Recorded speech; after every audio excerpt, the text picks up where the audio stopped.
Hi guys, it's me ദിമല്ലു banker. ഇപ്പോൾ S B I P O പ്രിലിംസിൻ്റെ result വന്നിട്ടുണ്ട്.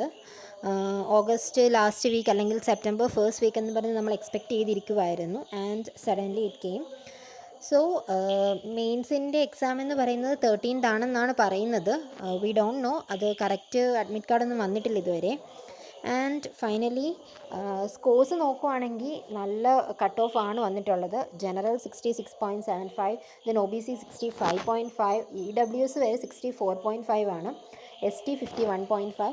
അതായത് വളരെ നല്ല കട്ട് ഓഫ് ആണ്. മീൻസ് എക്സാം എന്ന് പറയുന്നത് ഒരു ഈസി ടു മോഡറേറ്റ് ലെവലായിരുന്നു പി ഒ പ്രിലിംസിനെയൊക്കെ വെച്ച് നോക്കുമ്പോൾ. സോ അതുകൊണ്ടായിരിക്കണം കട്ട് ഓഫ് നല്ലൊരു ഒരു നല്ല ലെവൽ ഓഫ് കട്ട് ഓഫ് ആയിരിക്കുന്നത്.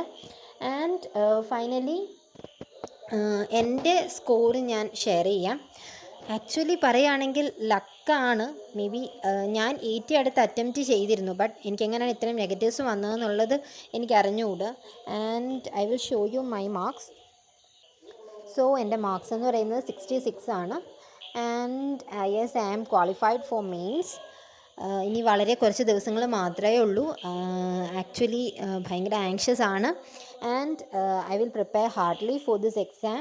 സോ ആരൊക്കെ ഈ എക്സാം എഴുതിയിരുന്നു, ആർക്കൊക്കെ എക്സാം പാസ്സായി എന്നുള്ളതൊക്കെ താഴെ കമൻറ്റ് ചെയ്യുക. സോ വി ക്യാൻ നോ ആർക്കൊക്കെ കിട്ടിയെന്നുള്ളത് നമുക്കറിയാമല്ലോ.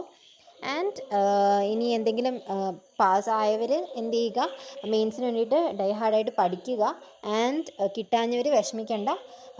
നെക്സ്റ്റ് നമുക്ക് എസ് ബി ഐ ക്ലർക്കും ഐ ബി പി എസ് ക്ലർക്കും ഒക്കെ വരുന്നുണ്ട്. സോ നിങ്ങൾ അതിന് കൂടുതൽ ഫോക്കസ് കൊടുക്കുക.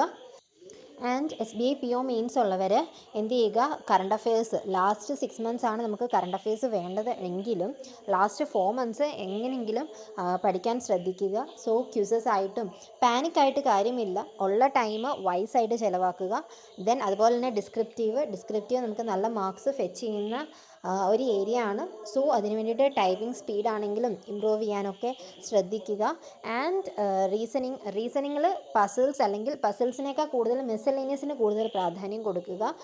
ആൻഡ് ക്വാൺസിൽ ഡി ഐസിന് കൂടുതൽ പ്രാധാന്യം കൊടുക്കുക.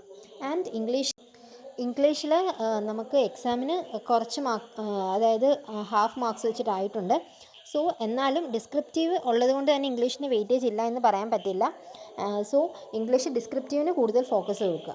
അതുപോലെ എന്തെങ്കിലും ഡൗട്ട്സ് ഉണ്ടെങ്കിൽ താഴെ കമൻറ്റ് ചെയ്യുക. And that's it. Thank you for watching. Bye bye.